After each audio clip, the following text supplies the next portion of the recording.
बिस्मिल्लाहिर्रहमानिर्रहीम। एक बार फिर तमाम दोस्तों को अस्सलाम वालेकुम।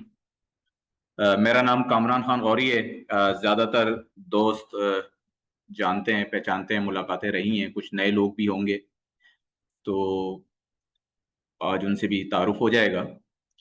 आज का जो ये सेशन है, ये काफ़ी अरसे से, साल डेढ़ साल से ज़्यादा हो गया जो हमने इसको प्लान किया था।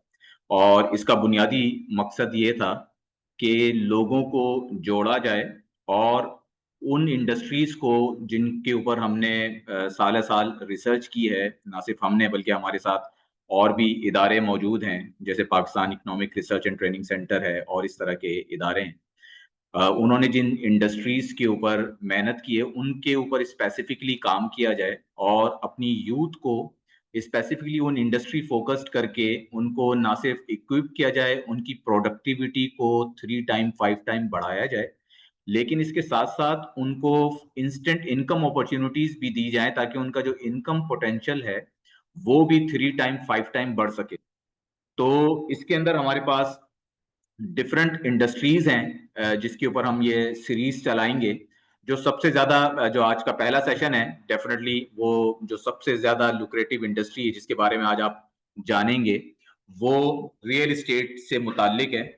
और ये जो हमारी सीरीज होगी रियल एस्टेट एडिशन है कि how you can become part of a billionaire industry. तो हम इसको लेके चलते हैं आगे। सबसे पहले जो मैंने बात की है मिलियनर्स क्लब के हवाले से, वो ये कि ये एक प्लेटफॉर्म है जिसको हमने डिजाइन किया कि लोगों के अंदर सलाहियतें होती हैं, कुछ स्किल्स लोग बाकायदा सीखते हैं और कुछ उनको प्रैक्टिकल एक्सपीरियंस में जब वो आते हैं, इंडस्ट्री में घुसते हैं, तब उनको वो चीजें वो सीख जाते हैं। वो उन्होंने प्रैक्टिकली इन्वॉल्व होकर इंडस्ट्रीज के साथ सीख जाते हैं, उन्होंने बाकायदा कहीं से ट्रेनिंग नहीं ली होती है। तो हमें बेसिकली हमने एक ऐसा प्लेटफॉर्म बनाना है कि जिसके अंदर हम उन स्किल्स को, चाहे वो पहले से मौजूद हों या मौजूद ना हो, बिल्कुल जीरो स्किल सेट भी हो, तो हम उनको ट्रांसफॉर्म करें और उनके लिए वो अपॉर्चुनिटी बना दें उन स्किल्स को, ताकि वो जो वेल्थ है, जो अल्टीमेट ऑब्जेक्टिव होता है सबका कि ज्यादा से ज्यादा स्मार्ट तरीके से, लीगल तरीके से, एथिकल तरीके से किस तरह अर्निंग की जा सकती है, एक अच्छी हैंडसम अर्निंग की जा सकती है। एक तो अर्निंग वो होती है जो आपका ब्रेक इवन चलाती है, जिसमें आपके खर्चे निकल रहे होते हैं, आपकी चीजें चल रही होती हैं, ना आप उसमें सेव कर पा रहे होते हैं, ना ट्रेवल कर पा रहे होते हैं, ना और कोई आपकी जो लग्जरीज हैं वो आप इंजॉय कर पा रहे होते हैं। और बेशुमार चीजों में, चाहे वो आपकी हेल्थ हो, आपका फूड हो, आपका लाइफ स्टाइल हो, आप उसके अंदर कॉम्प्रोमाइज कर रहे होते हैं। डेफिनेटली वो उसकी वजह यही होती है कि आप अपनी चीजों को मैनेज करने की कोशिश कर रहे होते हैं। तो इसका मकसद ये है कि जिस तरह दुनिया में बेशुमार लोग हैं जो कि मिलीनियर बन गए, बिलीनियर बन गए, तो वो किस तरीके से उन्होंने किया, तो वही चीजें हम यहाँ पे प्रोवाइड करें ताकि लोग जो है हमारी, खासतौर पे जो यूथ है, इस वक्त जो सबसे बड़ा मसला यूथ का है वो ये कि उनको जॉब्स नहीं है।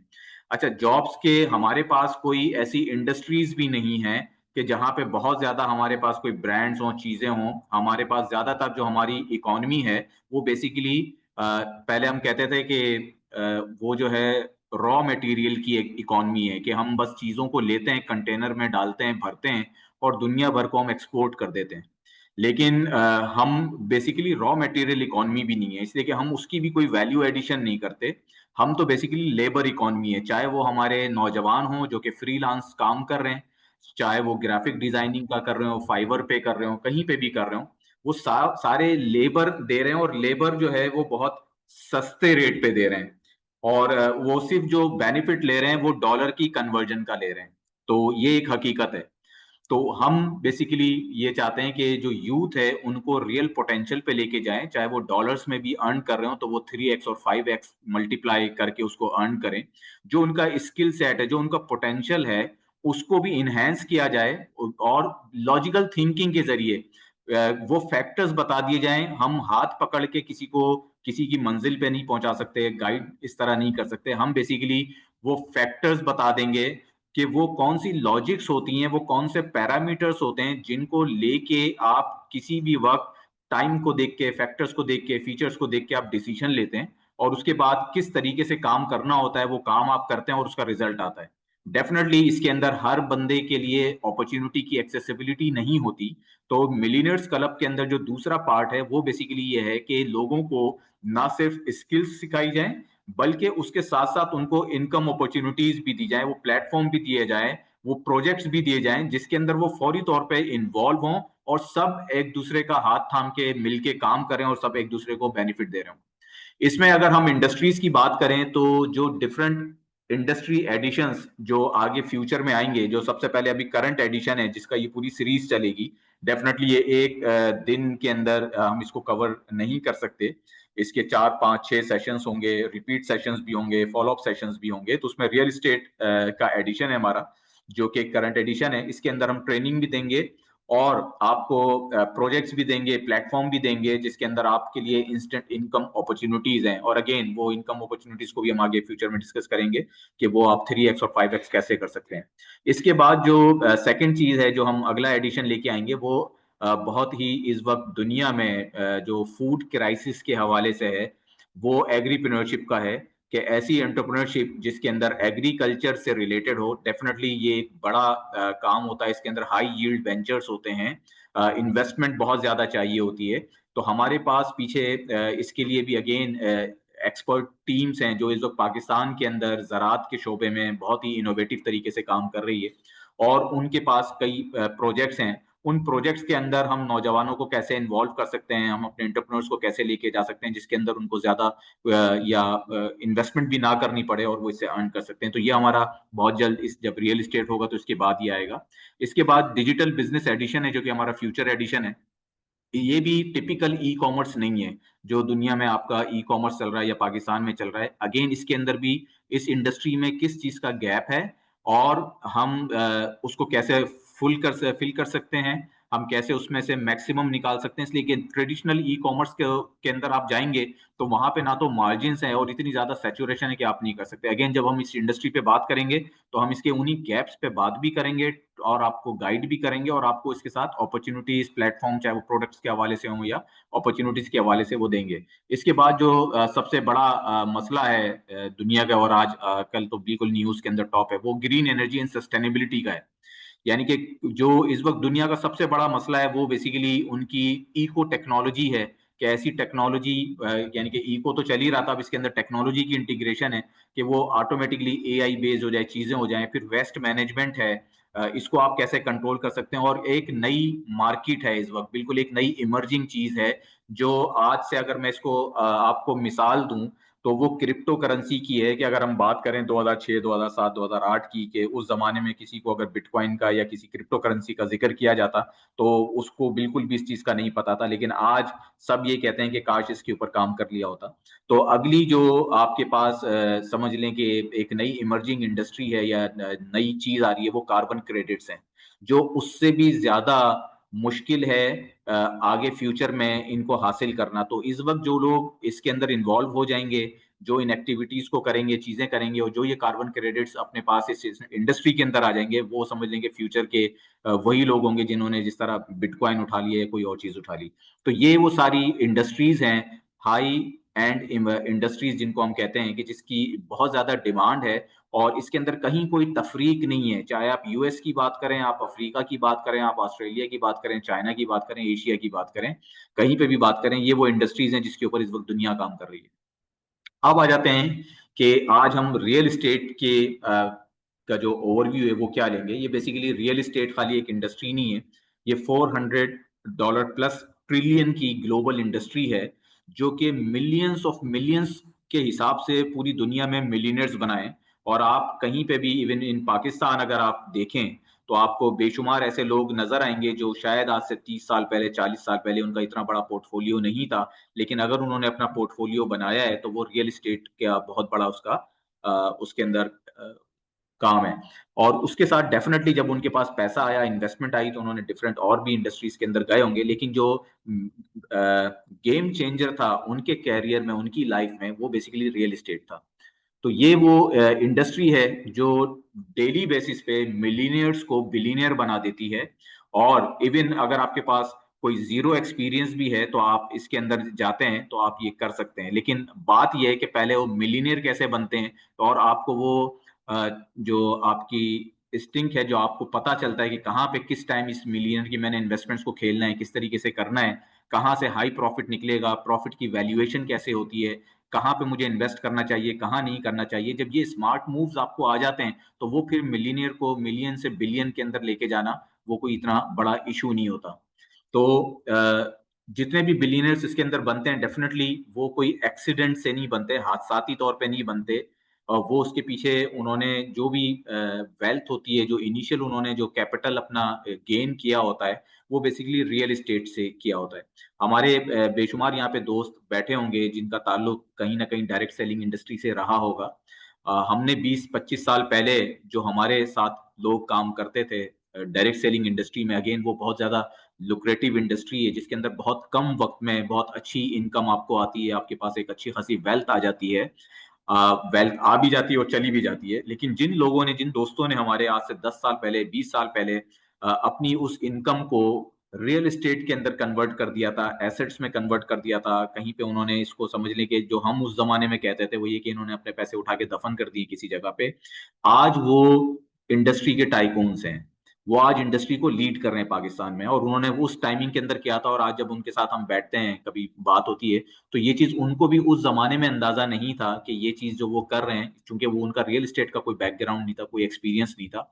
उस वक़्त उनके पास सरप्लस अमाउंट था जो उन्होंने किसी के कहने पे समझ आया, उन्होंने कर लिया। लेकिन बाद में उस रियल एस्टेट से जिस वक़्त वो उनकी डायरेक्ट सेलिंग से या किसी और वजह से जब वो डाउन हुए, तो वो जो रियल एस्टेट के एसेट्स हैं उन्होंने कन्वर्ट करके इस इंडस्ट्री के इन इन हुए, और उस वक़्त इत्तेफ़ाक से वो बूम चल रहा था रियल एस्टेट का, जिसकी वजह से वो कहीं से कहीं पहुँच गए।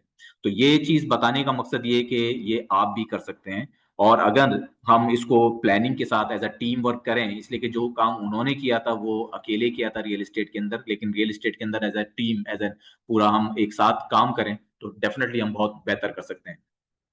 अ, दुनिया अगर स्टैटिस्टिक्स की बात की जाए रियल एस्टेट की, तो तकरीबन 70% जो दुनिया की वेल्थ है, वो बेसिकली रियल एस्टेट में इन्वेस्टेड है। चाहे वो हाई राइज़ हों, होटल्स हों, या टूरिज़्म के अंदर भी आप आते हैं, उसके इंफ्रास्ट्रक्चर के अंदर आते हैं।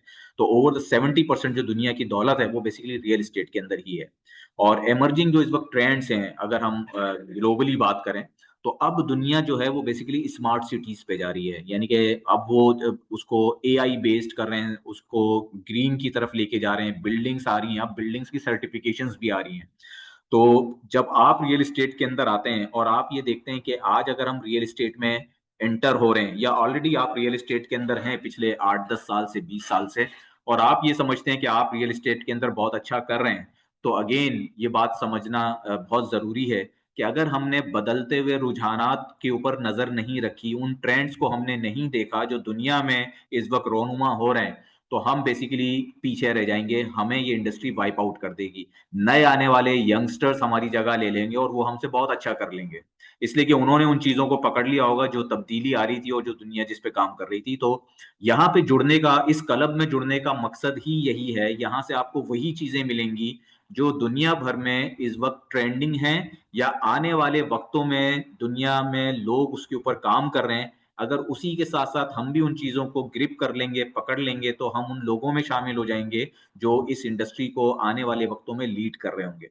तो अभी जो चीज़ें आ रही हैं, again AI powered property solutions आ गए हैं, और वो सिर्फ़ एक सेल या सेल्स फनल के हवाले से नहीं है। वो बेसिकली रियल एस्टेट की मैनेजमेंट हो, चाहे वो फैसिलिटी मैनेजमेंट हो, दीगर चीज़ें हों, उसके अंदर अब एआई का और टेक्नोलॉजीज़ का और सर्वेलेंस का वो इस्तेमाल हो रहा है। पाकिस्तान की अगर हम बात करें, जिस मुल्क में हम रहते हैं, इसका जो रियल एस्टेट पोटेंशियल है, ऑल्दो बहुत कम है। अगर हम ओवरऑल जीडीपी की बात करें, तो वो समथिंग अराउंड 2% बनता है। उसकी वजह भी आप सब बहुत अच्छी तरह जानते हैं कि हमारे यहाँ 2 बेसिक मसले हैं कि आपकी जो प्रॉपर्टी की वैल्यूएशन होती है, कि अगर 8 या 10 करोड़ की कोई प्रॉपर्टी है, बेसिकली ऑन पेपर वो करोड़, सवा करोड़ की होती है। और इसी तरह बहुत सारे जो डीलिंग्स हैं, जो रियल एस्टेट के अंदर हो रही होती हैं, वो कभी ऑन द रिकॉर्ड या लेजर में आ ही नहीं रही होती हैं। अब गवर्नमेंट इसके ऊपर काम कर रही है कि तमाम जो रिकॉर्ड्स हैं, रियल एस्टेट की ट्रांज़ैक्शंस जो हैं, वो प्रॉपर्ली डिजिटलाइज़्ड हो जाएँ, लेजर में आना शुरू हो जाएँ, तो तब जाके सही मानों में पता चलेगा कि पाकिस्तान में जो जीडीपी में रियल एस्टेट का रोल कितना है। लेकिन चाहे वो 2% हो या 3% हो या 10% हो, असल चीज़ ये है कि real estate basically more than 70 plus industries को सपोर्ट करती है। जब रियल एस्टेट चलता है ना, तो रियल एस्टेट के साथ आपकी कंस्ट्रक्शन की इंडस्ट्री चलती है। जब कंस्ट्रक्शन की इंडस्ट्री चलती है तो आपकी स्टील की इंडस्ट्री चलती है, आपकी सीमेंट की इंडस्ट्री चलती है, आपकी रेती बजरी लेबर, आपकी जो ग्लास एल्युमिनियम, ये तमाम जितनी भी इंडस्ट्रीज हैं, और फिर उसके बाद आप होम डेकोर की इंडस्ट्रीज में चले आए। जब घर बनता है तो फिर आपको उसके अंदर डेकोर भी चाहिए होता है, आपको फर्नीचर भी चाहिए होता है। तो ये सिर्फ रियल एस्टेट अगर रुक जाता है तो इसका मतलब ये नहीं होता कि रियल एस्टेट रुक गया है। इसका मतलब ये है कि इसका इम्पैक्ट उन तमाम इंडस्ट्रीज पे जाता है, उन इंडस्ट्रीज में काम करने वाले लोगों के ऊपर जाता है। डेफिनेटली जब उनका काम रुकेगा तो वो लोगों को निकाल देते हैं, कारखाने बंद होते हैं, प्रोडक्शन को कम कर देते हैं, तो अल्टीमेटली इसका इम्पैक्ट आता है। तो इसका मतलब ये कि ये रियल एस्टेट इंडस्ट्री अगर चलती है तो बेशुमार इंडस्ट्रीज इसके साथ साथ चलती हैं। दूसरा, जो पाकिस्तान के अंदर रियल एस्टेट के पोटेंशियल को आप सब लोग इसको आप इसके विटनेस हैं कि इस वक्त जो अर्बनाइजेशन है, यानी कि जो शहर हैं, वो बड़ी तेजी के साथ बढ़ रहे हैं। आज से 10 साल पहले इस्लामाबाद या रावलपिंडी जहां तक था, वो आप लोग जो वहां के रहने वाले लोग हैं वो जानते हैं, जो कराची में रहने वाले लोग हैं उनको कराची के बारे में पता है, लाहौर के लोगों को लाहौर का पता है कि वो कहाँ पे होता था और आज कहाँ तक पहुंच गया है। तो ये जो शहर बढ़ रहे हैं, इसकी वजह से जो नए आने वाले लोग हैं जो बढ़ रहे हैं, इसका मतलब बढ़ने का मतलब यही है कि आबादी आ रही है, लोग इसकी तरफ आ रहे हैं, शहरों में आ रहे हैं। तो उनको जब आते हैं तो उनको घर चाहिए होते हैं, वो जब घर है तो वो डिमांड बढ़ती है। तो इसका मतलब ये है कि अगर ये शहर बढ़ रहे हैं और इनका ये रुझान अभी भी ग्रोथ की तरफ है, तो इसका मतलब ये है कि ये इंडस्ट्री में हमेशा नए घरों की, नई सोसाइटीज की डिमांड मौजूद रहेगी। इसका मतलब ये है कि रियल एस्टेट का इस वक्त पोटेंशियल मौजूद है पाकिस्तान के अंदर। इसके साथ साथ अगर हम जाएं तो जो सीपेक ड्रिवन इंफ्रास्ट्रक्चर है, इंडस्ट्रियल जोन्स पूरे पाकिस्तान के अंदर प्लान हो रहे हैं, डेवलप हो रहे हैं, जिनके अंदर आपको वेयर हाउसिंग चाहिए, ड्राई पोर्ट्स बन रहे हैं, ये भी रियल एस्टेट का ही पार्ट है। यानी कि सीपैक जितना ज्यादा एक्टिव होगा, जितनी ज्यादा आपकी ट्रेड बढ़ेगी, उतना ज्यादा ये जो इंडस्ट्रियलाइजेशन है ये भी बढ़ेगी। और अब एक और नई चीज आ रही है कि आपको पता है कि हर मुल्क जो है वो ये चाहता है कि उसके जो इम्पोर्ट और एक्सपोर्ट का जो तनासुब है, जो ट्रेड डेफिसिट है, उसको कंट्रोल किया जाए। यानी कि आपकी इंपोर्ट कम की जाए, आपकी इंडस्ट्रीज यहाँ पे लगें, आपकी लोकल प्रोडक्शन हो, इंपोर्ट को कम किया जाए, एक्सपोर्ट को बढ़ाया जाए। तो इसका मतलब ये कि ज्यादा इंडस्ट्रीज चाहिए होंगी, ज्यादा कारखाने चाहिए होंगे, ज्यादा चीजें चाहिए होंगी, ज्यादा वेयर हाउस चाहिए होंगे। बेशक आप कहीं से चीज करके असम्बल करके आप दोबारा एक्सपोर्ट कर रहे हैं।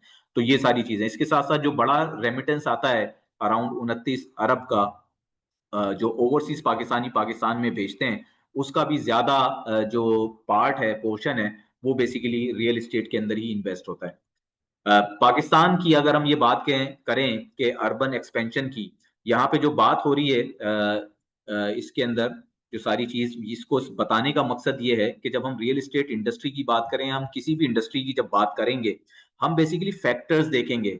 यही वो फर्क होता है जो स्मार्ट मूवर्स लेते हैं। यानी कि हम देख के किसी भीड़ चाल में आके, या लोगों को देखते हुए कि यार ये रियल एस्टेट के अंदर आ गए, इन्होंने पैसा बना लिया, फलाने ने बना लिया, और ये साइकिल पे था, ये गाड़ी में आ गया, ये देख के अगर आप किसी भी इंडस्ट्री में जाएंगे तो आप वहां पे नाकाम हो जाएंगे। लेकिन अगर आप उसकी अच्छी तरह स्टैटिस्टिक्स देखेंगे, उसका मार्केट पोटेंशियल देखेंगे, उसका ग्रोथ के डायनामिक्स देखेंगे, वो कौन से फैक्टर हैं जो उसके ऊपर असरअंदाज होते हैं। अगर हम ग्रोथ की बात कर रहे हैं तो हमें ये भी पता होना चाहिए कि मार्केट कब अपने आप को करेक्ट करती है। तो इसका मतलब हमें उसके लिए भी तैयार होना चाहिए। ऐसा नहीं होता कि आप सिर्फ प्लस प्लस प्लस को देखते हुए आप किसी भी इंडस्ट्री के अंदर भागे दौड़े चले जाएं, और आपने उसके जो ग्राफ जब डाउन जाता है आपने उसको मद्देनजर ही नहीं रखा था। वो इस वजह से नहीं रखा था कि आप इंतजार कर रहे थे ये तो हादसाती तौर पे शायद नीचे जाता होगा, ऊपर जाता होगा। ये हादसाती तौर पे नहीं होता, वो डेफिनेटली उसका एक टाइम होता है, कुछ फैक्टर्स होते हैं, अगर आपने नजर में रखे होंगे तो आप बहुत जल्दी भांप लेंगे कि अब वो टाइम आ रहा है कि जहाँ पे मार्केट अपने आप को करेक्ट करेगी। चाहे वो रियल एस्टेट हो, या वो आपकी ट्रेड हो, या आपका स्टॉक एक्सचेंज हो, कहीं पे भी आप जाते हैं तो वहां पे अगर इन दोनों चीजों पे आपकी नजर है कि किस वक्त ये ऊपर जा रहा है और कौन से फैक्टर्स इस पे असरअंदाज होते हैं नीचे आने के ऊपर, तो आप बेहतर फैसला कर सकते हैं। तो हम ये देखते हैं कि पाकिस्तान की जो अर्बन एक्सपेंशन है वो किन शहरों में ज्यादा हो रही है। तो उसके अंदर कराची टॉप के ऊपर है, फिर लाहौर है, रावलपिंडी, इस्लामाबाद, फैसलाबाद, पेशावर, गुजरांवाला। इसके अलावा और भी शहर हैं जो बहुत तेजी के साथ एक्सपेंड कर रहे हैं। लेकिन ये वो शहर हैं जो जिनकी जो ग्रोथ है वो उन शहरों के मुकाबले में बहुत ज्यादा है, और ये बहुत ज्यादा टाइम से हो रहा है, ये एकदम नहीं हुए। बाकी शहर तो अब स्टार्ट होना शुरू है, लेकिन ये वो शहर हैं जो कई पिछले 10 साल से ये बढ़ते ही चले जा रहे हैं। तो ये इसके पीछे क्या फैक्टर्स हैं? अगर वो फैक्टर्स हैं तो इसका मतलब ये ग्रोथ होती रहेगी। उसके अंदर जो हमारी नेचुरल जो हमारी आबादी है पूरे मुल्क की, वो तो बढ़ ही रही है। उसपे तो तमाम तर अवेयरनेस के बाद भी उसपे कोई कंट्रोल नहीं आ रहा। इसके साथ-साथ लोग बेसिकली इकोनॉमिक अपॉर्च्युनिटीज़, शहरों में भी आप अगर किसी छोटे शहर में जाते हैं तो वहाँ पे आप देखते हैं कि अपॉर्च्युनिटीज़ लिमिटेड होती हैं। लेकिन अगर आप किसी बड़े शहर में आते हैं, आप रावलपिंडी, इस्लामाबाद में आते हैं, आप लाहौर में आते हैं, फैसलाबाद में आते हैं, कराची में आते हैं, तो आप देखते हैं कि यहाँ पे अपॉर्च्युनिटीज़ ज़्यादा हैं। तो डेफ़िनेटली जो देही इलाकों की आबादी है, जो वहाँ के नौजवान हैं, वो लोग भी इसीलिए निकल के शहरों की तरफ आ रहे हैं कि उनको इकोनॉमिक अपॉर्च्युनिटीज़ मिलती हैं, चाहे वो लेबर ही क्यों ना हो, चाहे वो मज़दूरी ही क्यों ना हो, वो कोई भी चीज़ हो, वो वहाँ पे उनको मिलती है, जिसकी वजह से वो आते हैं। जब वो आते हैं, तो उनको मकान भी चाहिए होता है रिहाइश के लिए, चाहे वो किराए का घर चाहिए हो, उन्होंने अपना कोई छोटा-मोटा प्लॉट लेना हो, खरीदना हो, तो अगर वो अपनी वहाँ पे पीछे देही ज़मीन बेच के आ रहे होते हैं, तो वो यहाँ पे इन्वेस्ट करते हैं, उनको मकान लेना होता है। इसी तरह जो फैसिलिटीज़ हैं, जो बुनियादी सहूलियात हैं, वो शहरों में मौजूद होते हैं, देही इलाकों में मौजूद नहीं होती, जिसकी वजह से लोग इस तरफ आते हैं। यूनिवर्सिटीज़ के लिए, कॉलेजेस के लिए, अस्पतालों के लिए, वो इसलिए आते हैं।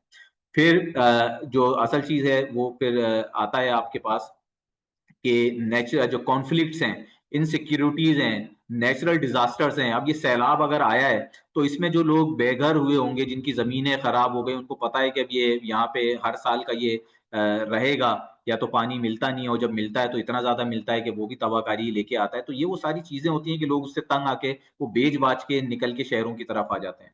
फिर वहाँ पे उनको इनसिक्योरिटीज़ होती हैं, उस वजह से भी आते हैं। तो ये वो सारे फैक्टर्स हैं जो इसके ऊपर असरअंदाज़ हो रहे होते हैं।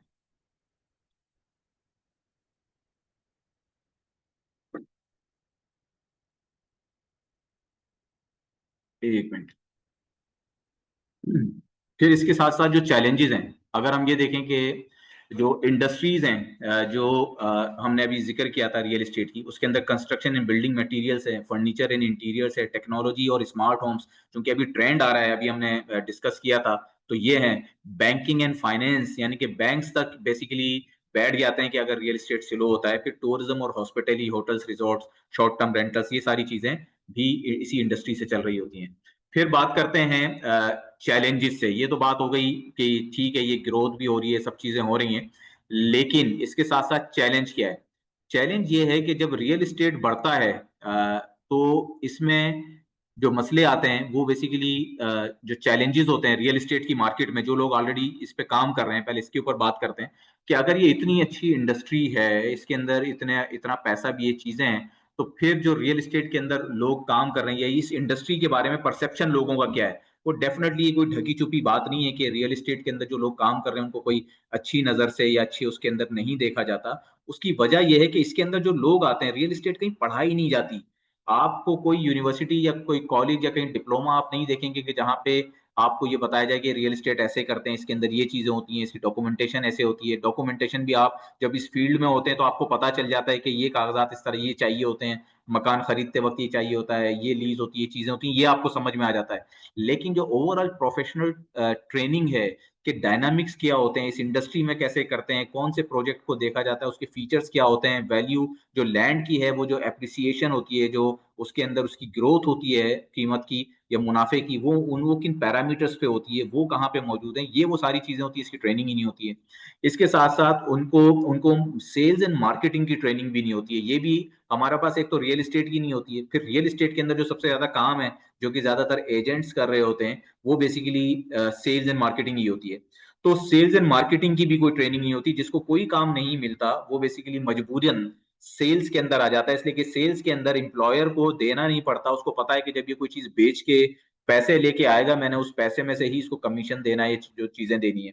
तो इसका मतलब ये है कि इसके अंदर कुछ भी ना हो तो बंदा लेके आ जाता है, वो देख लेते हैं 1 महीना, 2 महीना अगर वो चल गया, तो वो चल जाता है। नतीजा क्या होता है? नतीजा ये होता है कि चूँकि उनको प्रॉपर तरीके से सेल करना नहीं आता, तो वो झूठ बोल के जो भी कस्टमर से कमिट करके कि अगर मैंने इसको ये बात बता दी तो शायद ये ना ले, वो बातों को छुपा भी लेते हैं, गलत बयानी भी कर जाते हैं, जिसकी वजह से जब बाद में लोगों को पता चलता है, तो वो इस ओवरॉल इम्पैक्ट जो है वो इन तमाम रियल एस्टेट के जो लोग हैं, उनके ऊपर उसका पड़ता है।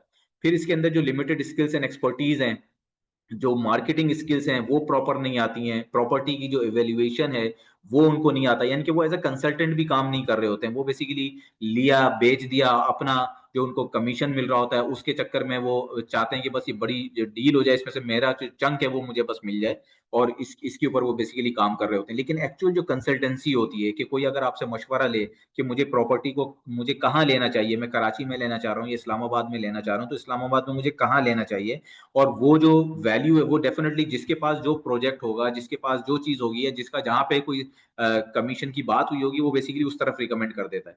लेकिन आपका जो एज अ कंसल्टेंट काम होता है, जब आप रियल एस्टेट में खुद अपने लिए ले रहे होते हैं या आप किसी को भी बता रहे होते हैं, तो आप बेसिकली फैक्टर सामने रख देते हैं कि ये वो चंद पैरामीटर्स हैं, ये पैरामीटर्स आपको जहां जहां पूरे नजर आ रहे हो, सबसे पहले आप उनको प्रायोरिटाइज कर लें। उसके बाद फिर उसकी लीगल एंटिटी की तरफ आप चले जाते हैं कि जमीन की जो लीगल पोजीशन है वो क्या है, उसकी वेरिफिकेशंस पे चले जाते हैं। फिर उसके बाद अगली चीज चली आती है, वो और चीजें होती हैं। तो ये वो सारी चीजें होती हैं जो कि आप बताते हैं कि अगर आप यहाँ पे इन्वेस्ट करते हैं या किसी ऐसे जगह पे आप इन्वेस्ट कर रहे हैं 4 करोड़ रुपए, और वहां से अगर आपको आपका ऑब्जेक्टिव रेंटल या पैसिव इनकम है तो वो कितनी आनी चाहिए, और अगर आप किसी और जगह कर रहे हैं वहां से कम आ रही है तो कितनी आनी चाहिए और कितनी नहीं आनी चाहिए, रेजिडेंशियल में कितनी आती है, कमर्शियल में कितनी आती है। ये चीजें जब आप किसी को गाइड करते हैं तो वो कस्टमर, वो बेशक आपसे वो डील क्लोज होती है नहीं होती, लेकिन वो आपसे जुड़ जाता है, वो बार बार आपसे एडवाइस ले रहा होता है, और डेफिनेटली जब भी उसने डील करनी होती है अल्टीमेटली वो आपके पास ही आता है। फिर इसके साथ एब्सेंस ऑफ एथिकल प्रैक्टिसेस, और उसकी वजह जो सीधी सीधी होती है वो यही होती है कि लोगों को इसके बारे में पता ही नहीं होता, तो वो अनएथिकल तरीके से काम कर रहे होते हैं। इस पूरे सिनेरियो के अंदर ये जो रियल एस्टेट की जो लोग काम कर रहे हैं, इस पूरे सिनेरियो में जो मिलियनेयर्स क्लब का काम है, और इसके साथ जो इसके स्ट्रेटेजिक पार्टनर्स जुड़े हुए हैं, इनका काम ही बेसिकली यही चीज है कि हम लोगों को एम्पावर करें प्रॉपर ट्रेनिंग्स के थ्रू, चाहे वो मार्केटिंग की हो, डिजिटल मार्केटिंग हो, या वो आपकी सेल्स की ट्रेनिंग्स हो, आपकी प्रोजेक्ट एवेल्युएशन की, रियल एस्टेट की, लीगल चीजों की, एथिकल, ये सारी वो चीजें हैं जो हम इक्विप भी करेंगे, और हम उन पैरामीटर्स को डिस्कस भी करेंगे, और चीजें भी लेके आएंगे, ताकि वो सारी चीजें आपके पास एक डाई बन जाएगी, आपके पास वो पैरामीटर्स होंगे जिसकी बेसिस के ऊपर आप रियल एस्टेट में कहीं पे भी हों, आप बहुत अच्छे तरीके से काम कर सकते हैं। इसकी वजह से आपकी अभी जो भी मौजूदा अर्निंग होगी वो मैक्सिमाइज हो सकती है। अब इसके अंदर ओवरऑल अगर हम रियल एस्टेट इंडस्ट्री की बात करें, अभी तो हमने बात कर ली उन लोगों की जो रियल एस्टेट के अंदर as a agent, as a professional, as a consultant काम कर रहे हैं। अब हम ओवरऑल इंडस्ट्री की बात कर रहे हैं, इसके अपने क्या चैलेंजेस हैं। ये इसके जो चैलेंजेस हैं वो ये कि पूरी दुनिया में ये तकरीबन 40% जो ग्लोबल कार्बन इमिशंस होते हैं उसके पीछे रियल एस्टेट होता है, चाहे वो उसकी सीमेंट हो, चाहे वो इसका पेंट हो। आपको पता है कि कहीं पे भी जब रियल एस्टेट की सोसाइटी बनती है तो उससे पहले वो जो जमीन होती है, वो अगर मुमकिन है कि बहुत सारी जगहों पे ग्रे लैंड होती है, एग्रीकल्चर नहीं होती, लेकिन अगर कहीं पे किसी का हाथ पड़ता है तो वो एग्रीकल्चर लैंड को भी, बागात को भी साफ करके, खेतों को भी खत्म करके वहां पे सोसाइटी लॉन्च कर देते हैं, इसलिए कि उनको नजर आ रहा होता है कि इसमें ज्यादा इनकम है। आप इवन गांव देहात में भी आप चले जाएं तो जहाँ पे खेत होते थे वहां पे आजकल दुकानें बना बना के उन लोगों ने किराए पे चढ़ा दी हैं, ये बेच दी हैं। तो ये वो चल रहा है, जिसके नतीजे में क्या होता है कि आप जो जमीन थी जो कल तक पानी ले रही थी, पानी पी रही थी, उसका अपना एक इकोसिस्टम चल रहा था, आपने उसको कवर कर दिया। कहीं पे आपने मकानात से, कहीं पे फर्श से, कहीं फुटपाथ से, और कहीं रोड से, और आपने पूरे जमीन के ऊपर एक कंबल उड़ा दिया और उसको कवर कर दिया। अब ना ना तो उसको कहीं से पानी मिल रहा है, ना कोई और चीज मिल रही है, और उसको आपने जो पूरा इकोसिस्टम था वो रोक दिया था। और इसकी वजह से जो दूसरी चीजें होती हैं, जब आप दरख्त काटते हैं, हरियाली, ग्रीनरी खत्म होती है, तो इसका भी एक इम्पैक्ट आता है। और जितनी सोसाइटीज बढ़ती जा रही हैं वो उसमें बिजली का जब इस्तेमाल बढ़ रहा है, तो डेफिनेटली बिजली की जो पावर जनरेशन है उसके लिए फिर आपको काम करना पड़ रहा है, उसमें पीछे चीजें जनरेशन चल रही हैं। तो इसमें बहुत ज्यादा जरूरत है, पूरी दुनिया इस वक्त उन तमाम चीजों पे काम कर रही है कि इसको बेहतर किया कैसे किया जा सकता है। तो इसके अंदर अब बहुत तेजी के साथ इनोवेशन हो रही हैं, चाहे वो इसका कंस्ट्रक्शन मटेरियल हो। हम कराची में पिछले 6-7 साल से हम ने यहाँ पे बहुत सारे ऐसे कंस्ट्रक्शन मटेरियल्स इंट्रोड्यूस करवाए थे, जैसे बैम्बू प्लाई था, जैसे अब बहुत ज्यादा कॉमन हो गया है वुड प्लास्टिक कंपोजिट, जिसको WPC कहते हैं, अब तो पाकिस्तान के अंदर खुद प्रोड्यूस हो रहा है। तो जब ये नहीं था, इंपोर्ट होता था, उस वक्त लोगों को इसका इस्तेमाल भी नहीं आता था, तो यहाँ पे इसका यूज दिखाया, कहाँ कहाँ इसको यूज किया जा सकता है, और आज अल्हम्दुलिल्लाह ये बहुत वास्ट पैमाने पे ये यूज हो रहे हैं। तो ये तमाम चीजें मौजूद हैं। इवन आपके पास जो ब्रिक्स हैं, ईंटें हैं, ब्लॉक्स हैं, वो मौजूद हैं जो कि इको फ्रेंडली हैं। आपके पास पेंट जो है घर में जो आप कलर करते हैं, वो ऐसा मटेरियल मौजूद है। फिर इसके अंदर जो टेक्नोलॉजी का इस्तेमाल अब बढ़ता जा रहा है कि किस तरीके से जो कार्बन फुटप्रिंट्स हैं उनको कम किया जा सकता है। वहां पे टेक्नोलॉजी लग रही है जो बता रही है कि इस वक्त किस जगह पे कितनी इमिशंस हो रही हैं, उनको कैसे कम किया जा सकता है। इसके साथ साथ यूज ऑफ सोलर आप देखें कि पाकिस्तान जो है इसको हम प्लस पॉइंट में नहीं लेते अगर हम क्लाइमेट चेंज के हवाले से बात करें, कि सोलर में पाकिस्तान दुनिया पे टॉप नंबर 1 कंट्री है जो सोलर एनर्जी को यूज कर रहा है। यानी कि पाकिस्तान से कई गुना बड़े ममालिक मौजूद हैं जो पाकिस्तान से तरक्की में बहुत ज्यादा आगे हैं, लेकिन उसके बावजूद वो सोलर को बड़ा कंट्रोल तरीके से यूज कर रहे हैं। हमारे यहाँ वो भीड़ चाल है, लोगों को एक सस्ता फ्री का कंजम्पशन नजर आया कि ये लगेगा बिजली फ्री की बन रही है, उन्होंने हर जगह पे इसको फैला दिया और पाकिस्तान आज दुनिया में नंबर 1 पे पहुंच गया, जिसका डेफिनेटली कोई भी चीज अगर आप कंट्रोल में रख के लेके नहीं चलेंगे तो उसका नेगेटिव इम्पैक्ट आता है। तो सोलर के अलावा जो जियोथर्मल एनर्जी है, विंड है, और बहुत सारे अब आजकल छोटी छोटी विंड मिल्स आ गई हैं, तो उससे भी बिजली प्रोड्यूस होती है। तो sustainable real estate is not just the future, कि ये जो हम बात कर रहे हैं इस वक्त जिस स्लाइड पे आज हम मौजूद हैं, ये वो बेसिकली कि अगर आपको इस चीज की समझ आ गई, अगर आपने इसको ग्रिप कर लिया, तो आपके पास वो अपॉर्चुनिटी आ जाएगी कि आप इस चीज को लीड कर सकते हैं। यानी कि काम तो वो कर रहे हैं जिसमें पैसा तो डेफिनेटली आएगा, लेकिन इसके साथ साथ एक पॉजिटिव एनवायरमेंटल इंपैक्ट भी आप लेके आ रहे होंगे। अगर आप खाली रियल एस्टेट कर रहे हैं, आप नॉर्मल तरीके से ही कर रहे हैं, तो इसका मतलब आपका जो रोल है, जो आपका किरदार है, जो आपका इम्पैक्ट है, वो बेसिकली नेगेटिव साइड पे जा रहा है। लेकिन अगर आप किसी ऐसे रियल एस्टेट के साथ काम कर रहे हैं, या आप कोई भी प्रोजेक्ट, अपना प्रोजेक्ट आप लॉन्च करते हैं, अगर उसके अंदर आप इन चीजों को मद्देनजर रख के काम कर रहे हैं, तो डेफिनेटली आपके पास पैसा तो आना ही है रियल एस्टेट के अंदर, लेकिन इसके साथ साथ आप एक पॉजिटिव एनवायरमेंटल इम्पैक्ट भी दे रहे होंगे। अब आते हैं जो फ्यूचर है वो बेसिकली ग्रीन है। अब दुनिया जो बात कर रही है वो basically eco friendly real estate की बात कर रही है। अच्छा, अब यहाँ पे भी ये बयानिया एक अलग होता है, नाम एक अलग होता है, कि हम हर प्रोजेक्ट आपको लगेगा कि ग्रीन है, नाम में लोग ग्रीन लगाते हैं, वो हर बंदा उसको दावा कर रहा है कि इको फ्रेंडली है। वो ग्रीन पैचेस ज्यादा बना देते हैं, वो घास ज्यादा लगा देते हैं, थोड़े से दरख्त ज्यादा लगा देते हैं, इसको वो कहते हैं कि ये इको फ्रेंडली हो गया। तो खाली वो इको फ्रेंडली नहीं होता, हम इसको भी अंडरस्टैंड करेंगे। दुनिया भर में ग्रीन बिल्डिंग सर्टिफिकेशंस आ गई हैं। अब अगर आपका प्रोजेक्ट, आपको ये लगता है कि ग्रीन है, तो आप बाकायदा अप्लाई कर सकते हैं अपनी चीज़ों को, वो इंस्पेक्ट करते हैं, उनके ऑडिट्स होते हैं, और वो आपको बाकायदा आपके प्रोजेक्ट को, चाहे वो बिल्डिंग हो या सोसाइटी हो या कोई भी चीज़ हो, वो उसको सर्टिफाई कर देते हैं कि ये ग्रीन है। इसका मतलब ये है कि वो जो बेनिफिट मैंने कार्बन क्रेडिट्स की दूसरी चीज़ें की थी, वो आपको मिलना के चांस बढ़ जाता है। इसी तरह जो डिमांड है एनर्जी एफिशिएंट होम्स की और लो कार्बन इंफ्रास्ट्रक्चर की, वो बहुत तेजी के साथ बूम कर रहा है। यानी कि एक तो घर है, आप बिजली की जो अपनी कंजम्पशन है, आप कह रहे हैं कि मैं उसको बढ़ा लूँ, मैं विंड मिल भी लगा लूँ, मैं ये भी चीज़ें लगा लूँ। लेकिन अगर आपको, चूँकि एसी चलाने होते हैं, लेकिन अगर आप उसका मटेरियल ऐसा यूज़ कर लें, आप उसमें पेंट ऐसे यूज़ कर लें चीज़ें, कि आपका जो घर का टेम्परेचर है वो सस्टेन रहे, मेंटेन रहे। मुमकिन है कि आपको एसी की ज़रूरत ही ना हो, आपकी ज़रूरत जो घर में ठंडक है वो पंखे से ही पूरी हो जाए। तो ये वो चीज़ें हैं जो कि एनर्जी एफिशिएंट होम्स जिनको हम कहते हैं, कि ऐसे घर जो कि एनर्जी को कम से कम कंज़्यूम करते हैं। फिर नेट ज़ीरो सिटीज़ आ गए हैं कि जिसमें तक कार्बन फुटप्रिंट बिल्कुल खत्म है। पाकिस्तान में भी अब इस चीज़ की ज़रूरत बढ़ती जा रही है, जैसे-जैसे माहौलियाती तब्दीली आ रही है, अब बहुत तेज़ी के साथ इसकी अभी अवेयरनेस आएगी, उसके बाद बाकायदा पॉलिसीज़ आ जाएँगी। लोगों को मजबूरन करना पड़ेगा, बेशक वो नाम के लिए ही करें, लेकिन ये करना पड़ेगा कि अर्बन जो पॉल्यूशन बढ़ रही है, क्लाइमेट चेंज के जो चैलेंजेज़ हैं, कंज़्यूमर्स भी अब ऐसी जगहों को तलाश करते हैं जो आबो-हवा हो, वहाँ पे डस्ट ना हो, चीज़ें ना हो, ट्रैफ़िक का बेहंगम शोर ना हो, ये वो सारी चीज़ें हैं। प्लस जो एनर्जी क्राइसिस है, पानी और बिजली का जो क्राइसिस है, तो सब ये चाहते हैं कि ये कम से कम ये बुनियादी सहूलत अब बन गई है कि लोगों का पहला सवाल ये होता है, वो बिजली के बारे में भी होता है, वो पानी के बारे में भी होता है। तो लोग अब देखते हैं कि ऐसी इंडस्ट्रीज़ होनी चाहिए कि जिसके अंदर आपके पास रेन वाटर हार्वेस्टिंग हो, वर्टिकल गार्डन्स हो, स्मार्ट एनर्जी सॉल्यूशंस हो, ये सारी चीज़ें होनी चाहिए। तो पाकिस्तान के अंदर जो ट्रेंड्स और अपॉर्च्युनिटीज़ हैं इस वक़्त हमारे सामने, उसके अंदर जो प्लॉट्स हैं वो बेसिकली अब हाई राइज़ की तरफ जा रहे हैं। मिक्स्ड यूज़ डेवलपमेंट्स आ रहे हैं, गेटेड स्मार्ट कम्युनिटीज़ अब बहुत ज़्यादा कॉमन हो गई हैं, बल्कि इसके बगैर तो अब सोसाइटी का कॉन्सेप्ट ही खत्म हो गया है। इसी तरह जो राइट टाइम है इन्वेस्ट का, वो बेसिकली ये भी बड़ा समझने का है कि जब हम ट्रेंड्स की बात करते हैं, तो प्रॉपर्टी इस वक़्त जब रियल एस्टेट की बात करते हैं, जो जो लोग रियल एस्टेट के अंदर हैं, उनको बहुत अच्छी तरह पता है कि वो कहते हैं यार 2 साल हो गए, ये फलाना इतना टाइम हो गया कि उसके बाद से बस हम बैठे हुए हैं और ये इंडस्ट्री ऊपर नहीं जा पा रही।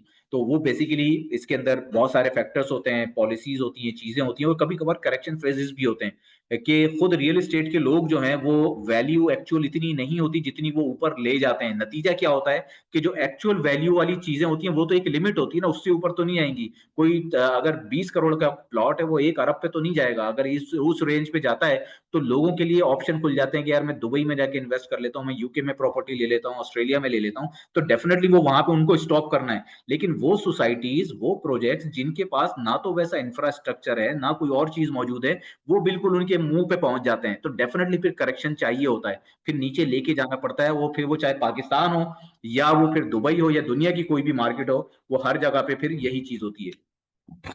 तो 2025 या 27 की अगर हम बात करें तो ये बेसिकली गोल्डन इन्वेस्टमेंट विंडो है। यानी कि ये वो टाइम है जो बिल्कुल डाउन बैठा था, चीजें अब करेक्ट हो गई हैं, पॉलिसी इस वक्त सामने आ रही है, रोड मैप आ रहा है, गवर्नमेंट को भी पता है कि इस वक्त कोई और चीज अगर नहीं है और अगर कोई जो पैसा मुल्क से बाहर जा रहा है अगर उसको कोई चीज इस वक्त रोक सकती है, हैंडल कर सकती है। ज्यादा स्टॉक एक हद तक करता है, लेकिन स्टॉक के साथ आपको डिफरेंट इंडस्ट्रीज को भी खड़ा करना होता है। तो वो कौन सी इंडस्ट्री है जो सबसे पहले सपोर्ट दे सकती है इसको, तो वो रियल एस्टेट है। तो रियल एस्टेट चलेगी तो उनको पता है कि बाकी इंडस्ट्रीज भी चलेंगी। तो ये 2025 और 27 जो है ये फाइनल टाइम है कि जिसके अंदर लोग बाय करेंगे, चीजें करेंगे, इनिशिएट करेंगे, और इसके बाद जो टाइम आएगा डेफिनेटली वो प्रॉफिटेबिलिटी और फिर आपके पास सेलिंग का दोबारा से वो मोमेंटम बनना शुरू हो जाएगा। फिर अगेन आपके पास यूथ एडवांटेज है, long term wealth building strategies है, यानी कि आपके पास जो एक आबादी है वो बढ़ती हुई आ रही है। लोग 40-45 की एज पे पहुंचेंगे, 50 की एज पे पहुंचेंगे, डेफिनेटली उनको घर चाहिए होता है। तो इस वक्त आपके पास सबसे ज्यादा यूथ है, तो अगले 30 साल तक, 25 साल तक आपके पास डिमांड मौजूद रहेगी। तो अब बात करते हैं कि how to make maximum profits in real estate. हम सिर्फ चंद फीचर्स ही सिर्फ इस वक्त डिस्कस कर रहे हैं, बाकी जब हम फर्दर सेशंस करेंगे तो हम उन चीजों को फर्दर डिस्कस करेंगे कि स्टार्ट स्मॉल और स्केल फास्ट। यानी कि आपकी जो प्लॉट्स है लेते हैं आप, ज्वाइंट वेंचर्स करते हैं आप, फ्रैक्शनल ओनरशिप्स के अंदर चले जाते हैं। इसके साथ साथ टाइमिंग द ट्रेंड कि किस वक्त डाउन टर्न है, यानी कि वो बाइंग का टाइम है, और किस वक्त पीक डिमांड है, जिस वक्त सेल का टाइम है। तो इस वक्त अगर कोई ये कहता है कि इस वक्त इंडस्ट्री डाउन है, रुकी हुई है, चीजें मौजूद हैं, तो डेफिनेटली ये फिर टाइम होता है कि जिसके अंदर आप बाय करते हैं। इसलिए कि आपने देख लिया कि यार पिछले जितनी डाउन जानी थी चीज वो डाउन पे पहुंच गई है, अब उससे नीचे नहीं जा रही है, बल्कि वो थोड़ा थोड़ा प्लस मार रही है। इसका मतलब ये कि अगर आपने इस वक्त वेट किया तो ये चीज आगे निकल जाएगी, तो आप अपना कुछ ना कुछ प्रॉफिट जो है वो लूज कर जाएंगे। इसके साथ साथ लोकेशंस, ये बड़ा इंपॉर्टेंट होता है कि अगर आप रियल एस्टेट के अंदर प्रॉफिट अर्न करना चाहते हैं तो लोकेशन की होती है, ये वो मास्टर की होती है कि अगर आपने यहाँ पे कॉम्प्रोमाइज कर लिया तो वो जो आपकी प्रॉफिटेबिलिटी थी, जो आप गेन करना चाहते थे, मुमकिन है कि वो 30 से 40 साल पे चला जाए। लेकिन अगर आपने इस चीज को सही समझ लिया था और सही आपने इसकी पल्स पे, नब्स पे हाथ रख दिया था, सही लोकेशन आपने आइडेंटिफाई कर ली थी, तो वही 30-40 साल का जो प्रॉफिट या लॉन्ग टर्म का आपका प्रॉफिट था, जिसको हम कहते हैं कि जनरेशन जिसमें चेंज हो जाती है, तो वो बेसिकली आपको हो सकता है कि 5 से 10 साल के अंदर भी आप हिट कर जाएं। तो ये बहुत इंपॉर्टेंट होता है कि लोकेशन बहुत इंपॉर्टेंट है। तो यहाँ पे आप रियल एस्टेट की अगर इंडस्ट्री में आते हैं और आप हमारे साथ मिलके काम करते हैं इसके अंदर, मिलियनर्स क्लब का पार्ट बनते हैं, तो इसके अंदर बेशुमार चीजें हैं जो ऑलरेडी आपको पता है कि रियल एस्टेट कंसल्टेंट के तौर पे आप काम करते हैं, सेल्स प्रोफेशनल के तौर पे काम करते हैं, जिसके अंदर आप रियल एस्टेट में प्लॉट्स की सेल करते हैं, परचेज करवाते हैं, सेल करते हैं। उसके अंदर कहीं आपको कमीशन मिलता है 1%, 2%, 3%, ये तो चल ही रहा होता है। लेकिन ये आपको हर महीने चीजें करनी होती हैं, आपके पास अच्छा क्लाइंटल होना चाहिए, आपके पास अच्छा सेटअप होना चाहिए, आपका सोशल सर्कल बड़ा अच्छा होना चाहिए। या फिर अगर आपके पास पैसा मौजूद है, या आप पैसा अर्न कर चुके हैं, या आप पैसा अर्न कर लेते हैं, इसके अंदर आपके लिए फिर एक और अपॉर्चुनिटी आती है जहां पे आप खुद इन्वेस्ट करते हैं। बड़े बारे की चीजें आती हैं, आपके पास अच्छी चीज आ रही होती है, आपको टाइमिंग का पता होता है कि यार ये फलाने अब ये प्रोजेक्ट बिल्कुल अपनी पीक पे है, या फलानी इसकी एनओसी बिल्कुल हो गई है, या इसके ऊपर फलानी चीज मसला था, या आपको पीछे से अंदर से न्यूज मिलती है कि इस वक्त ये चीज रिजॉल्व हो गई है, तो ये इस वक्त आप इसके अंदर डाल दें, तो ऐसी अपॉर्चुनिटीज आपके पास आ रही होती है। फिर रेंटल इनकम्स आ रही होती है, कैपिटल गेन्स होते हैं। इसके साथ साथ एक तीसरी चीज है जो बड़ी इंपॉर्टेंट है, कि वो बेसिकली जो आपको 3x 5x कर सकती है, वो है एफिलिएट के तौर पे काम करना, एज अ टीम काम करना, एज अ ग्रुप काम करना, जिसके अंदर जो हमने पहला वाला ऑप्शन देखा था रियल एस्टेट कंसल्टेंट या सेल्स प्रोफेशनल का, जिसमें आप इंडिविजुअली सेल कर रहे थे, मुमकिन है वहां पे आपकी टीम भी सेल हो रही हो और वहां पे आप शेयर कर रहे हो, लेकिन वहां पे जिसका जो चीज कर रहा होता है उसको उसका बेनिफिट मिल रहा होता है। एज अ टीम लीडर जब आप काम करते हैं, आप अपनी एक टीम रखते हैं, आपके एक सिस्टम के थ्रू काम कर रहे होते हैं, आप उनको ट्रेन कर रहे होते हैं, सुपरवाइज कर रहे होते हैं, तो एक टाइम ऐसा आता है कि आपको वहां से भी मल्टीपल इनकम स्ट्रीम आ रही होती है। आपका हर बंदा जो सेल कर रहा होगा, जो डील क्लोज कर रहा होगा, आपको वहां से रॉयल्टी आ रही होती है। इसका मतलब ये कि अब आपकी कोई डीलिंग नहीं हो रही, आप खुद इन्वॉल्व नहीं हो रहे हैं, लेकिन एक पैसिव इनकम शुरू हो गई है आपकी।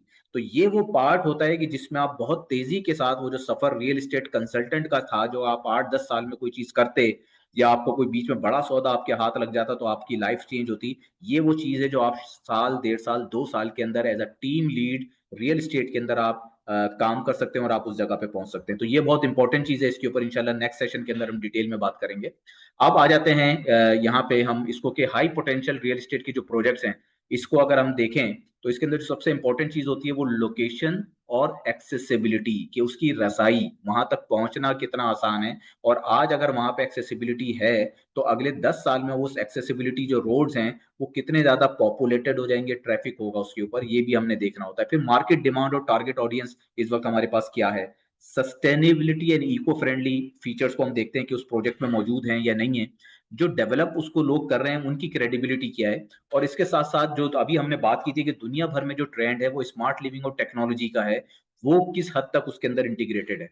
तो अगर हम बात करें यूथ ड्रिवन अर्बनाइजेशंस की, जो रियल एस्टेट के अंदर, ये उन ममालिक की मैं बात कर रहा हूँ कि जहां पे यूथ अगले 25 से 30 साल तक मौजूद रहेगी। जिस मुल्क में भी यूथ मौजूद होगी, वहां पे अगर आप रियल एस्टेट कर रहे हैं, तो इसका मतलब ये कि आपके पास जो हाउसिंग है वो अफोर्डेबल होना चाहिए, लेकिन प्रीमियम लाइफस्टाइल के साथ होनी चाहिए। ये दोनों चीजें हैं जो यूथ देखती है, कि यानी कि अफोर्डेबल भी हो, आपको पता होना चाहिए कि आपके यूथ की जो बाइंग पावर है वो क्या है, लेकिन उसके साथ साथ आपने उसको प्रीमियम लाइफस्टाइल अगर नहीं देंगे तो वो कभी भी अट्रैक्ट नहीं होगा। इसके साथ साथ proximity to work and connectivity, यानी कि वो चीजें, फैसिलिटीज मौजूद हैं, यानी कि कमर्शियल भी होने चाहिए, वहां पे रेजिडेंशियल भी होने चाहिए, ताकि अगर उनका जो वर्क और कनेक्टिविटी है वो वहां पे जुड़ी रहे। ऐसा ना हो कि बिल्कुल दूर जाके है और उनका काम कहीं और है और घर कहीं पे है, तो ये भी डेफिनेटली यूथ नहीं चाहते हैं।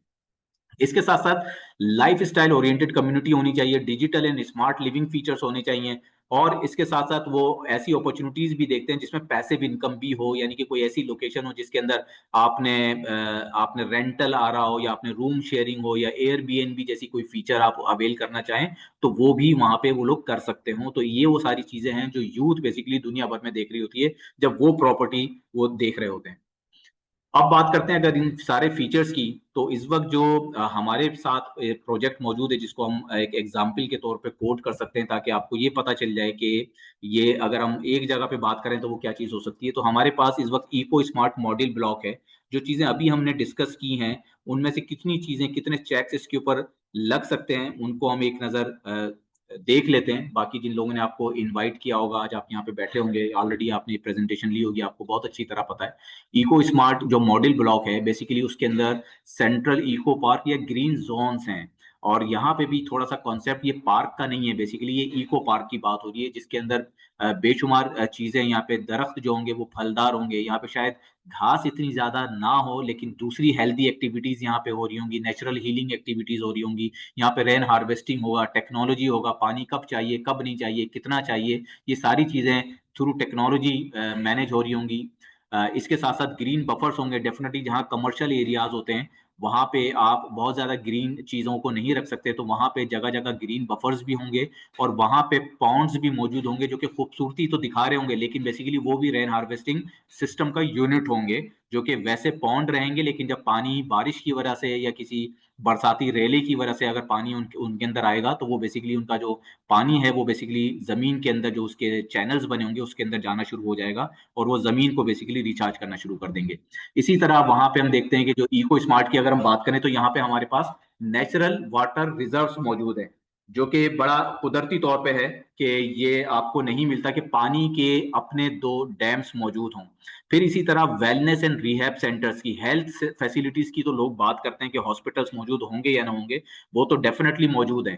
लेकिन इसके साथ साथ जो यहाँ पे इको स्मार्ट मॉडल ब्लॉक के अंदर जो चीज आ रही है वो है वेलनेस एंड रिहैब सेंटर्स। इस वक्त जो डिप्रेशन में हैं लोग, जो तन्हाई का शिकार हैं, जो मायूसी का शिकार हैं, उनको बेसिकली काउंसलिंग भी चाहिए, उनको ऐसे क्लब्स भी चाहिए जहाँ पे वो आए, हेल्दी एक्टिविटीज हों, प्रोडक्टिव एक्टिविटीज हों, ये तमाम चीजें उसके अंदर मौजूद हों। इसके साथ साथ एक और चीज इसके अंदर है, वो है क्लस्टर हाउसिंग मॉडल्स। इसलिए कि एक सवाल आता है कि जहाँ पे आप इतनी ग्रीन चीजों को कर रहे हैं, वहां पे आप हम ये कंडीशन लगा रहे हैं कि हम जो कलर भी वहां पे होगा, जो पेंट भी आप कर रहे हैं अपने घर में, वो भी आपको चॉइस दी जाएगी कि आपने ये कलर्स करने और ये कलर्स नहीं करने। डेफिनेटली वो जो इन्वायरमेंट फ्रेंडली है वो आपने काम करना है। इसी तरह जो छोटे घर होंगे, 3.5 मरला है, 5 मरला, इवन 7 मरला की भी अगर हम बात करें, तो इनमें आप ग्रीन फीचर कैसे लेके आएंगे? तो इसके लिए यहाँ पे हमने क्लस्टर हाउसिंग मॉडल्स बना रहे हैं कि जिसके अंदर 4, 5, 6, 8 घर मिलके बेसिकली एक क्लस्टर बनता है, जिसके अंदर पीछे जो उनका लॉन का एरिया होता है वो कॉमन होता है। यानी कि आपके पास जो एग्जिट है वो फ्रंट के ऊपर है, और जो बैक एरिया है वो लॉन का है, जिसके अंदर तमाम जो वहां पे रहने वाली फैमिलीज हैं वो आके बैठ भी रही हैं, उनके बच्चे भी आपस में खेल रहे हैं, खवातीन भी बात कर रही हैं, और एक आपको ग्रीन इन्वायरमेंट भी मिला हुआ है, जिससे आपका वहां पे जो वेंटिलेशन है, चीजें हैं, वो बेहतर हैं। तो इस तरह के मॉडल्स बना रहे हैं कि जो छोटे घर भी है, छोटी कटिंग्स भी हैं, वहां पे भी ये चीजें मौजूद हों, ताकि वो भी उस इको का फायदा उठा सके। इसी तरह जो वेस्ट होता है, जो कचरा और जो चीजें निकलती हैं, इसकी जो मैनेजमेंट है वो भी रिसाइकलिंग है पूरी। ऐसा नहीं है कि कचरा कहीं डंप हो रहा है फिर उठ के जा रही है, बेसिकली रिसाइकल हो रहा है। इसके साथ साथ जो इको के तो फीचर्स हमने बता दिए, जो कि ये चंद फीचर्स हैं, इससे ज्यादा ही है। इसके साथ साथ फिर AI and IoT based management है इसकी पूरी। जैसे मैंने अभी आपको एक मिसाल दी कि पानी तो जहाँ पे भी पार्ट्स होंगे उसमें चलेगा, लेकिन उसकी जरूरत है तो चलेगा, नहीं है जरूरत तो नहीं चलेगा। इसी तरह स्मार्ट स्ट्रीट लाइटिंग्स हैं, ताकि आपकी बिजली की कंजम्पशन क्या हो रही है। इसी तरह जो आपके पानी जो जो इस्तेमाल है रिसोर्सेज का घरों में, वो भी बेसिकली गेज हो रहा होता है कि किसका कितना इस्तेमाल हो रहा है और कहाँ पे ज्यादा हो रहा है, कोई वेस्टेज हो रहा है तो पता चल जाता है। इसी तरह पब्लिक जो प्लेसेस है उसमें स्मार्ट टैग्स हैं, वाईफाई एक्सेस हैं, स्मार्ट ऐप है रेजिडेंट्स के लिए कि जहाँ पे वो अपनी फैसिलिटीज को यूज कर सकते हैं। ये वो तमाम चीजें होती हैं जो यूथ को चाहिए होती हैं। इसी तरह यहाँ पे आपको पता है कि आजकल वर्क फ्रॉम होम का बहुत ज्यादा कॉन्सेप्ट है, तो अगर किसी का कोई गेस्ट आता है, कोई क्लाइंट आता है, तो उनके लिए भी यहाँ पे बिजनेस प्लेसेस मौजूद होंगी जहाँ पे वो बैठ के अपनी बिजनेस मीटिंग्स कर सकते हैं। वहाँ बिजनेस सेंटर्स मौजूद होंगे कि जहाँ पे वो अपनी बिजनेस एक्टिविटीज करेंगे। तो ये वो सारी चीजें हैं जो कि इको स्मार्ट ब्लॉक के अंदर मौजूद हैं, और जिसका डेफिनेटली एक ट्रेंडिंग चीज है, और ये वो चीज है जो कि इन्वेस्टर्स को भी देख रहे होते हैं और बायर भी देख रहा होता है। अगेन जो मैंने डेवलपर की क्रेडिबिलिटी की बात की थी, इसमें जो जो डेवलपर है वो बेसिकली यूपीडीएल है, जिन्होंने गुलबर्ग ग्रीन बनाया है, टॉप नॉच डेवलपर है। मास्टर प्लानर की अगर बात की जाए, जिसने पूरी प्लानिंग की है, वो नेस्पाक है। तो ये ऑलरेडी वो लोग हैं जो रूडन के अंदर काम कर रहे हैं, और यही वो लोग हैं नेस्पाक के प्लानिंग जो बेसिकली इको स्मार्ट को भी प्लान कर रहे हैं। इसी तरह जो की फीचर्स अगर हम बात करें, लोकेशन की मैंने बात की थी कि ये की होती है। तो सबसे पहले अगर हम लोकेशन देखें तो ये 0 किलोमीटर है, जो कि रावलपिंडी का रिंग रोड है। जो रावलपिंडी इस्लामाबाद में रहने वाले लोग हैं उनको बहुत अच्छी तरह अंदाजा है रिंग रोड का, और जो लाहौर में के लोग भी अगर यहाँ पे कोई बैठे हैं उनको पता हो रिंग रोड का इम्पैक्ट क्या होता है। कराची वालों को भी पता है कि जो शारा भुट्टो बनाए, लियारी एक्सप्रेस वे बनाए, उसका इम्पैक्ट क्या आया था उन सोसाइटीज पे जहां जहां उनके इंटरचेंज उतरे थे। तो जहां पे भी इंटरचेंज उतरता है रिंग रोड का या मोटरवे का कोई भी चीज है, तो वहां पे जो वैल्यू है उस लैंड की ऑटोमेटिकली बहुत ज्यादा इंक्रीज हो जाती है। और ये जो बेसिकली रिंग रोड है, ये जनवरी में ये स्टार्ट हो जाएगा, December by end of this year ये स्टार्ट होना है, और उसके ऊपर गाड़ी जब चलना शुरू हो रही है तो ऑटोमेटिकली कोई चीज डेवलपमेंट हो ना हो, कोई इको स्मार्ट की चीजें वहां पे नजर आए या ना आए, लेकिन ये वो चीज है जो ऑलरेडी ये फौरी तौर पे इसका इम्पैक्ट आना शुरू हो जाएगा। फिर मॉडर्न इंफ्रास्ट्रक्चर है कि 280 फीट का चौड़ा मेन बुलीवर्ड है, जो कि रावलपिंडी इस्लामाबाद में अभी तक किसी सोसाइटी में मौजूद नहीं है। जो सबसे इस वक्त बड़ा बुलीवर्ड है वो गुलबर्ग ग्रीन का है, 200 फीट का, 230 फीट का, जो कि वहां पे मौजूद है। फिर इसके अपने वाटर रिजर्व हैं। इसकी लोकेशन की अगर बात करें तो आपको अडियाला रोड नजर आ रहा है, जो कि रावलपिंडी से आता है और आगे की तरफ जाता है। फिर चक्री रोड इसके पैरेलल है। ये बेसिकली चक्री रोड और अडियाला रोड दोनों को कनेक्ट करती है सोसाइटी, जो रूडन इनक्लेव है। और इसके दो गेट हैं जो अडियाला रोड के ऊपर आ रहे हैं, और एक गेट जो है इसका चक्री रोड के ऊपर आ रहा है, जिसके सामने कैपिटल स्मार्ट सिटी है। और कैपिटल स्मार्ट सिटी से थोड़ा पहले फैसल टाउन 2 है, और फिर मजीद चक्री रोड पे आगे जाते हैं तो ब्लू वर्ल्ड सिटी आता है। इसकी जो दीवार है रूडन इनक्लेव की, वो बेसिकली डीएचए फेज 4 से मिल रही है, और इसके एक तरफ अगर आप अडियाला पे खड़े में रूडन इनक्लेव की तरफ मुंह करके, तो आपके राइट हैंड के ऊपर डीएचए फेज 4 है, और लेफ्ट हैंड के ऊपर जरार कैंप है। और फ्रंट के ऊपर आपके capital smart city back side पे चक्री रोड के ऊपर आ जाता है। और अगर आप सामने की तरफ बात करें तो बहरिया सफारी वैली जो फेज 9 है इसका, ये वो है। और अगर यहाँ पे जो गेम चेंजर है वो बेसिकली रिंग रोड है। जो रिंग रोड गुजर रहा है वो बेसिकली रूडन के अंदर से गुजर रहा है, जिसमें 30% लैंड इसकी एक तरफ है और 70% एक तरफ है। और यहाँ पे दो फ्लाईओवर्स और एक अंडरपास के थ्रू दोनों ये जो ब्लॉक्स हैं इसके, ये कनेक्ट हो रहे हैं। अब असल चीज जो है वो ये कि इसका इंटरचेंज किधर है। इंटरचेंज बिल्कुल रोडन के गेट के साथ है। जैसे ही आप गेट से निकलेंगे, आप रिंग रोड पे चढ़ते हैं। रिंग रोड पे चढ़ने का मकसद ये है कि विद इन 7 to 8 मिनट्स आप ठलिया इंटरचेंज पे पहुंच जाते हैं, जो कि इस्लामाबाद एयरपोर्ट को कनेक्ट करता है, मोटरवे को कनेक्ट करता है, श्रीनगर हाईवे को कनेक्ट करता है, और फिर आपने जहां जाना होता है आप निकल जाते हैं। तो ये वो एक्सेसिबिलिटी है जो आपको अडियाला रोड से मिल रही है, चक्री रोड से मिल रही है, रिंग रोड से मिल रही है, प्लस डीएचए का अपना एक्सप्रेस वे है, बहरिया का अपना एक्सप्रेस वे। ये सारे वो चीजें मौजूद हैं जो बेसिकली सारी कनेक्टिविटी आपको यहाँ से मिल रही है। तो जो एक्सेसिबिलिटी की बात हो रही थी, लोकेशन की बात हो रही थी, वो बेसिकली ये चीज है। फिर इसमें जो हमने बात की वो इसके अब अपने जो डैम मौजूद है, जावा डैम, खसाला डैम, ये अपने पास इसके मौजूद है। ये किसी नाले का या दरिया का या कहीं से पानी नहीं है कि अगर वो पीछे से ब्लॉक हो जाता है या रुक जाता है तो ये सूख जाएंगे। ये बेसिकली इसका अपना नेचुरल चश्मों का पानी है जो जमीन से आता है। और जब यहाँ पे रेन हार्वेस्टिंग डिप्लॉय होगी और ऑलरेडी जो ब्लॉक्स डेवलप हुए हुए हैं जैसे एग्जेक्टिव ब्लॉक वगैरह, तो वहां पे ऑलरेडी रेन हार्वेस्टिंग वहां पे डिप्लॉय हुई हुई है। मजीद जो इको स्मार्ट बन रहा है और जिस तरीके से प्लान हो रहा है सारी चीजें, तो ये इसके लिए और ज्यादा फायदेमंद होगा। जितना ज्यादा यहाँ पे ग्रीन होगा, बारिशें होंगी, तो डैम का जो पानी है वो भी रहेगा और जमीन भी अपने आप को रिचार्ज रखेगी। तो ये वो सारे फैक्टर्स हैं जो यहाँ पे फीचर्स मौजूद है, जिसको हम इको भी कहते हैं और स्मार्ट भी मैंने आपको बता दिया। और जो टाइमिंग होती है वो बड़ी इंपॉर्टेंट होती है। और ये आपको जो इसका पेमेंट प्लान है वो आपको आपके दोस्त मिल जाएगा जिन लोगों ने आपको इनवाइट किया, ये आपके पास मौजूद भी होगा। इसकी जो प्राइस भी है वो इस वक्त जो इन सोसाइटीज के मैंने नाम लिए, चाहे वो कैपिटल स्मार्ट सिटी हो, डीएचए फेज 4 हो, या फैसल टाउन हो, कोई भी हो, ये उनसे इस वक्त बहुत कम है। तो ये वो राइट टाइम है कि इस वक्त जो भी इसके अंदर आएगा लेगा यहाँ पे प्लॉट, उसको डेफिनेटली ज्यादा फायदा हो जाएगा बनिस्बत उस वक्त के कि जब ये चल चुका होगा, रिंग रोड चल जाएगा, इको स्मार्ट की डेवलपमेंट लोगों को नजर आना शुरू हो जाएगी, दूसरी डेवलपमेंट सामने नजर आना शुरू हो जाएगी, तो ये डेफिनेटली प्राइसेस बढ़ जाएंगी।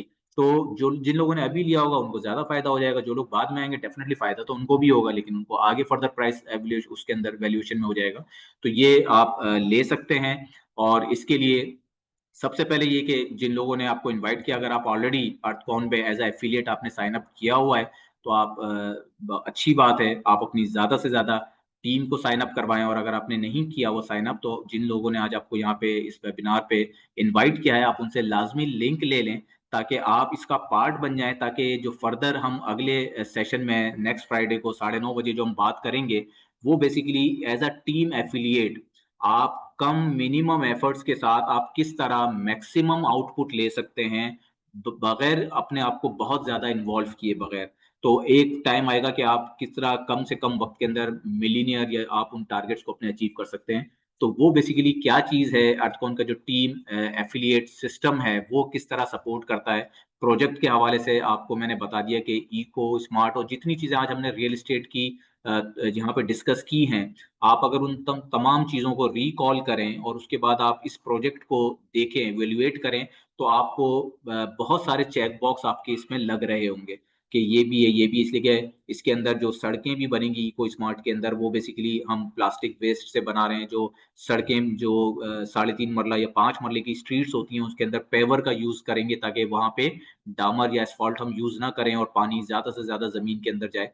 तो ये वो तमाम फीचर्स हैं, तमाम चीजें, तमाम प्लानिंग्स हैं जो उसके लिए मौजूद हैं। और हमारी कोशिश ये है कि हम इस ब्लॉक को बेसिकली ग्रीन सर्टिफिकेशन इसकी लें, और डेफिनेटली इसके ऊपर जो भी मजीद बेनिफिट होगा और जो लोग ले रहे होंगे उसका बेनिफिट उन लोगों को भी आ रहा होगा। तो ये था आज का सेशन। दोबारा इंशाल्लाह मुलाकात होगी नेक्स्ट फ्राइडे। ये सीरीज चलती रहेगी।